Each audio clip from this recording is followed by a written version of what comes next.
Before we get into it, if you just want to get straight to the video, you don't care about anything I have to say in the intro, skip to either this chapter or this timestamp that is up on the screen right now. Hey everybody, Merry Christmas. This video was supposed to come out well over a month ago. And you know, before we actually get into the Godzilla Minus One review that I've been holding on to for so long, I just wanted to apologize for that. God, I'm doing a YouTube apology for Christmas. But no, really, I do feel bad for I haven't uploaded in well over a month and a half. I hate just leaving creative thing that I work on, just letting it rot. I don't like doing that. I have my reasons, you know, it's a mix of finals and, you know, spending time with family, needing time to decompress, just other things, you know, taking priority in my life for a bit. But I understand there are people that do watch this channel that, you know, I feel bad for abandoning y'all and leaving y'all in the dark. Obviously, I'm not going to always be 100% consistent, but my consistency rate is 20%. So, you know, sorry about that. I hope to improve on that in the future. I'm going to get some completely faceless, all voiceover, short 5-10 minute videos out in the first month of the year, just to, you know, get some momentum going back up. But this is going to be the last video of the year, so I just wanted to say that Merry Christmas and Happy New Year, and I will shut the hell up and we will get straight into reviewing this lovely film, Godzilla Minus One. Well, it's about time that I finally talk about Godzilla Minus One. As someone who, you know, has a channel themed around, you know, it's for Kaiju, but mostly Godzilla stuff, and as just a diehard fan, I've been putting it off for way too long. So last winter, Godzilla Minus One, directed by Takashi Yamazaki, released on the King of the Monsters' 69th birthday. Nice. Although it does say in the opening credits that it's a 70th anniversary production, which is totally what it was intended for. And Godzilla Minus One did something just so absolutely unprecedented that, I was expecting the movie to do well. It looked good from what little I saw from the trailers. I intentionally avoided as much as possible. But not only did Godzilla Minus One just sport, outright universal acclaim, completely unheard of almost for this franchise, aside from a few movies. And it got so many new people into Godzilla that literally would have never gave the franchise the time of day before. And on top of all that, Godzilla Minus One was the first film in the entire franchise to be nominated for an Oscar and actually win it. We did it. Thank you. Thanks so much. I'm still upset it didn't win any other categories. I really wish it won Best Score, but either way, it was just something so unprecedented, and especially for the 70th anniversary of Godzilla, it could be more perfect timing. Now, obviously, I love the Godzilla franchise, whether or not it's got Oscar accolades, but I think that's icing on the cake at this point, if you know what I'm saying. But with the film being out for over a year now, also seeing a wide re-release for the 70th anniversary of the Godzilla franchise, and the sequel finally being announced the other day, does Godzilla Minus One still stack up all this time later? I think you can probably guess what I'm going to say in the review section.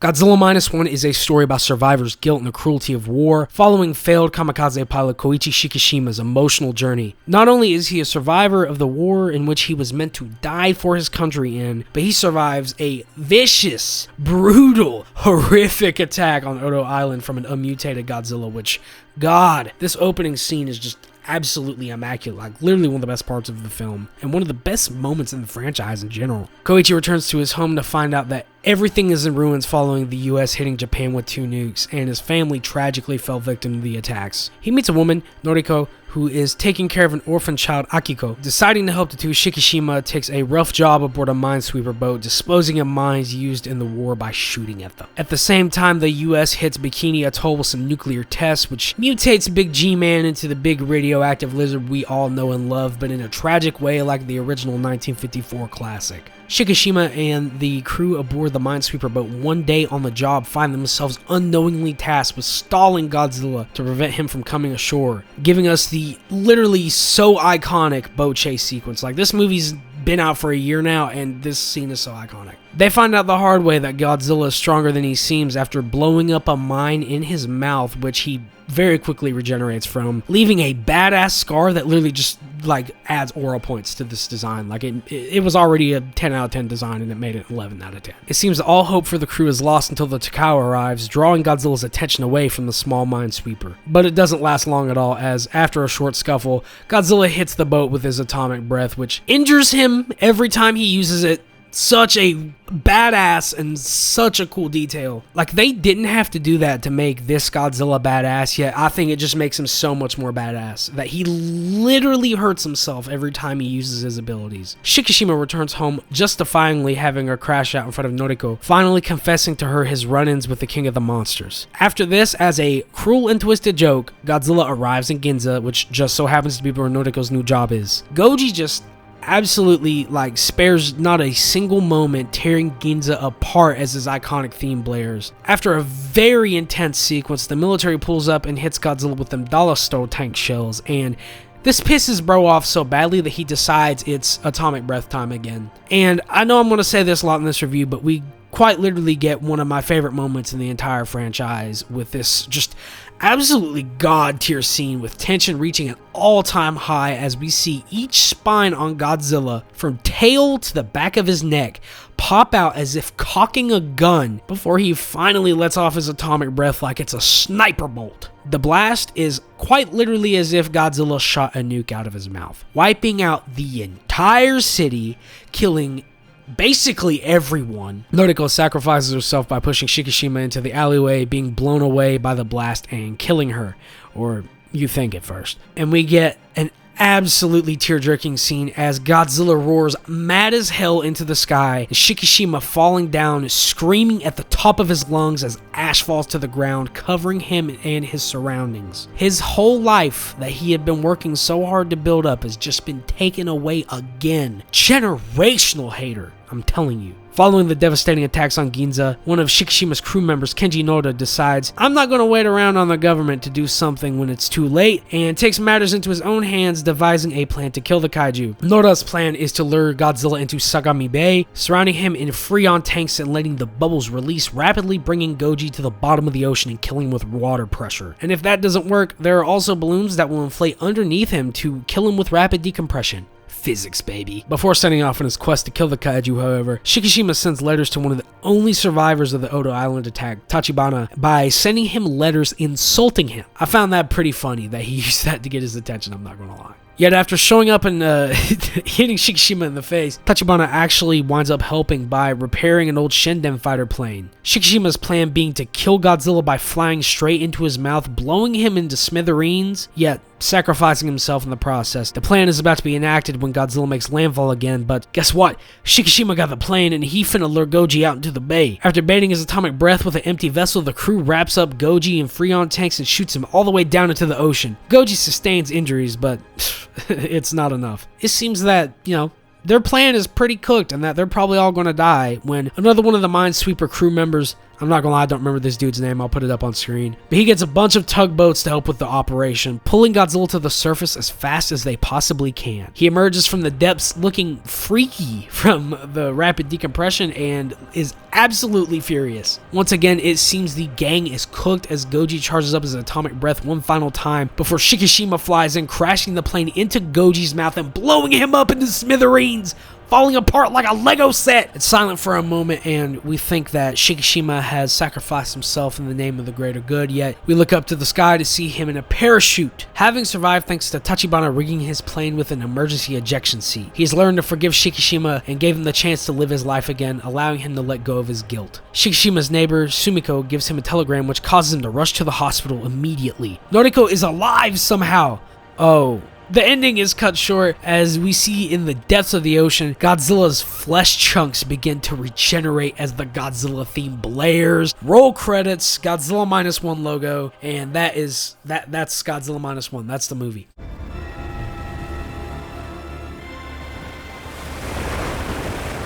If you watched any of my other reviews, you're probably looking at the title card that just played and then the name of the chapter and are wondering, why isn't he going into the negatives first? And, that's because, in my opinion, the negatives with Godzilla Minus One are so so small, so itty bitty minuscule, that I really feel that there's A, no point to even make a segment for it, and B, I don't even feel like I need to point them out. If you're wondering what my two gripes with the movie are, it's that A, the Freon bubble plan to kill Godzilla is just a teensy bit goofy, but like in Shin Godzilla, they shoved cranes in his mouth and pumped him full of coagulant to freeze him, so like, not a problem. And then my other gripe was that Noriko surviving the blast was a little bit of a stretch, but I do understand they A, wanted to have a semi-happy ending, and B, that it's not really a happy ending in the first place because she got them Godzilla cells in her. So that's gonna wind up real tragic for her. Yeah, those 2 points of the film are like the only parts of the entire movie that stick out to me as a little bit unbelievable or goofy. But I don't hold that against the movie at all. I'm not taking off points or anything for that. It's so easy to look past that. Why would I hold that against it? And besides,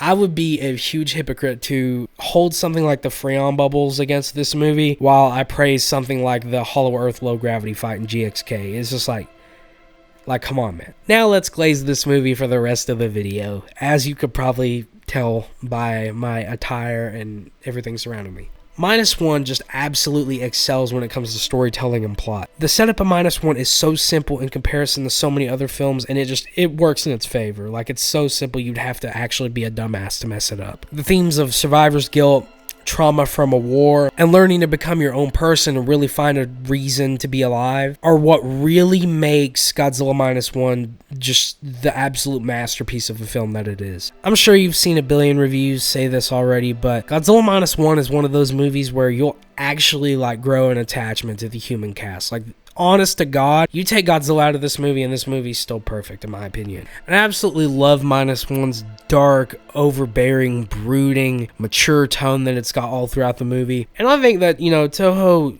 tends usually to nail the dark, mature Godzilla stories, but I don't know, man, like they really nailed it to the point that like, even though I knew what the rating of the movie was, after I got out of the movie, I had to like Google it to see what it was rated because it felt like it could have been a rated R film. And I'll always say that the best PG-13 films always feel at least a little bit like a rated R film. Like all 3 of the Planet of the Apes prequel movies are in that category, and I feel that Godzilla -1 also fits that bill very well. And Yamazaki just does an absolutely superb job with the characters here. I mean, they all feel like they're actual real human beings rather than some exposition devices like in the MonsterVerse movies. And this is coming from an avid MonsterVerse glazer. This is one of the few times in a Godzilla movie where I was literally praying on Godzilla's downfall the entire film because I just connected to the main character that much. He took literally everything from Shikishima, and I wanted to see him pay for it in the most like brutal way possible.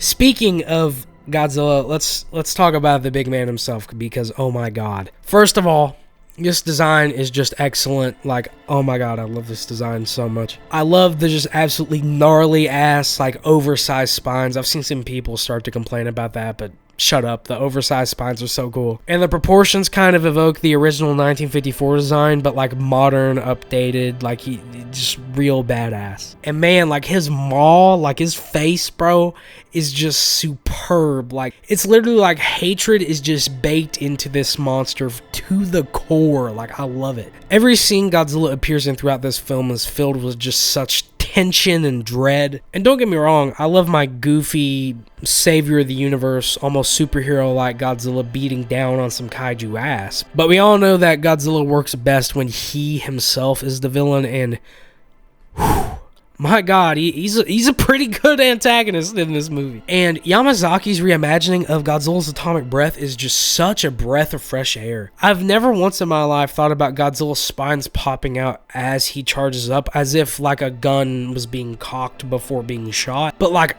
I absolutely love the way it turned out, and especially like when he finally lets off that heat ray shot and it just leaves behind that mushroom cloud. It's insane. It is so insane. Previously, Shin had my favorite version of the atomic breath. I really liked the whole like him shooting the smoke into the city, then it catches on fire, then it condenses into a really fine beam. Yeah, sorry Shin. This one, like, I didn't know I needed this atomic breath in my life, and now that it's here, it kind of ruins all the other ones for me. Moving on to some other aspects of this masterpiece that I adore. The soundtrack, literally the vinyl is like right up there. I don't know if I'm pointing at it directly or not, but Naoki Sato absolutely just killed it here with the soundtrack. Literally every song on this soundtrack is just impeccable. In my opinion, the quintessential definitive Godzilla soundtrack. I literally cannot imagine life without Godzilla Minus One. Divine, Resolution, and Prey. Those 3 songs specifically just, oh my god. And like, not to make myself seem like weird as hell, as if I already wasn't, but I'm the type of person that sometimes, especially on a PR, I'll lift to movie soundtrack music, and usually my go-to is the Godzilla theme from King of the Monsters. I think that version is perfect for a workout with the chants and everything. But I don't know, something about lifting in the last like little bit of Godzilla Minus One Resolution where the choir comes in, just ooh, it gets you good. Every theme in this film, from Sato's reimagining of the classic Godzilla theme to the beautiful new compositions like, you know, some of my favorites, Divine, Resolution, Prey. The soundtrack of this film not only captures like the hopelessness of the situation that the main characters find themselves in, but also has that like indomitable human spirit vibe, especially towards the end. Hopeless yet hopeful. And now for the reason that this film won the Oscar, the absolutely mind-blowing VFX that only costs like 10 million US dollars. Truly, the CGI of Minus One is something that's going to be talked about for years to come. It is just such an achievement. It's so well done. I mean, I literally have a friend that refuses to believe that the boat scene wasn't filmed practically, which, man, there's literally CGI breakdowns showing that it's CGI, but I mean, hey, the VFX are that good. I get it. There are a couple shots that don't look entirely realistic. I will admit that. There's like a shot of the tanks shooting at him in Ginza that look a little bit like a video game. But I mean, man, Shin Godzilla had its fair share of weird CGI. Godzilla X Kong literally for half the movie looks like a PlayStation video game. Like, it's whatever. 2 kind of flawed shots in an otherwise flawless sea of VFX. Come on. Playing off the VFX of the cinematography Yamazaki's able to accomplish in this movie is just some top-notch stuff. Truly, every frame of painting type of cinematography here. Like, you could pause the movie at any point, make it to a still image, and I'd be like, that is a beautiful shot. And I also love the color grading of this film, considering that, you know, it's set in the 1940s, so it has this kind of muted, yet it's still saturated and kind of vibrant look to it. And it not only just fits the vibe and aesthetic of this film perfectly, but it does play into the themes of the film as well, hopefulness in a hopeless situation. Also, really quickly want to talk about the minus color version of Godzilla Minus One, considering it's literally the same movie but in black and white, except it's not as simple as that. Minus color doesn't just desaturate the film, but it messes with the film's brightness and contrast, and I really appreciate that, honestly. Whenever Goji fires off his heat ray, the highlights in the film are just so overexposed, blown out, just absolutely blindingly white, that it still creates that same sense of power that the regular color version does whenever you see the blue every time he fires off his heat ray. It just makes especially that scene that much more terrifying, that much more foreboding and overwhelming. And I'm an enjoyer of black and white cinema, which is pretty much entirely thanks to the original 54 film. And I just personally just slightly prefer this version, but that's just left up to my personal taste. Hence why I just made this a short segment rather than a full-on separate review of its own. If you like me and you like a good black and white film, this is probably the way to go, but otherwise, just watch the original. It's the same thing, but slightly different.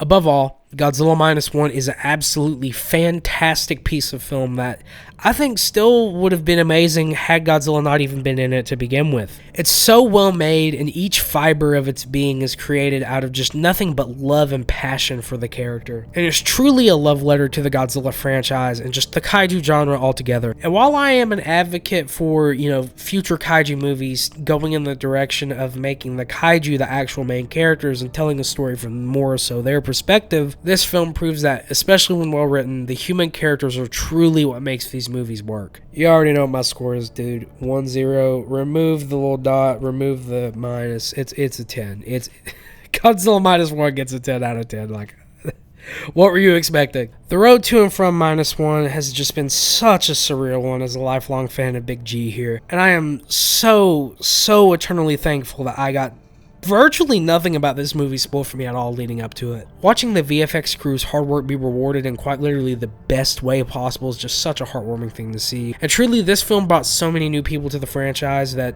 really would have never thought to watch a Godzilla film otherwise. And while I'm not against Minus One getting a sequel at all, especially seeing it literally just got announced, so I kind of have to accept it either way, I think, honestly, I would have been perfectly fine if this movie was a one-off. Like, it's just that good. It doesn't need a sequel, in my opinion. But that's not to say I'm not looking forward to it. I'm genuinely excited to see what Yamazaki's got up his sleeve for a new entry. All I can say is I just pray that they don't pull a Joker 2. That's as simple as I can put it. And that pretty much wraps up my thoughts on Godzilla Minus One. I really didn't have a whole lot to say that hasn't been said already, but I do hope that my insight on the film and my feelings on it and everything have at least entertained you. If you enjoyed the video, make sure to leave a like, comment down below what you thought of Godzilla Minus One. I'm pretty sure everyone is probably going to agree with me. And if you just want to see some more kaiju content or just some, nerd content in general, make sure to hit that subscribe button. Follow me on my Instagram at Spacey to be notified when I upload. Links to that will be in the description. And yeah, that's pretty much it. I hope you all have a great rest of your day, week, weekend, whenever you're watching this video. Thank you all for watching. Take care, and I will see you all in the next video. Peace.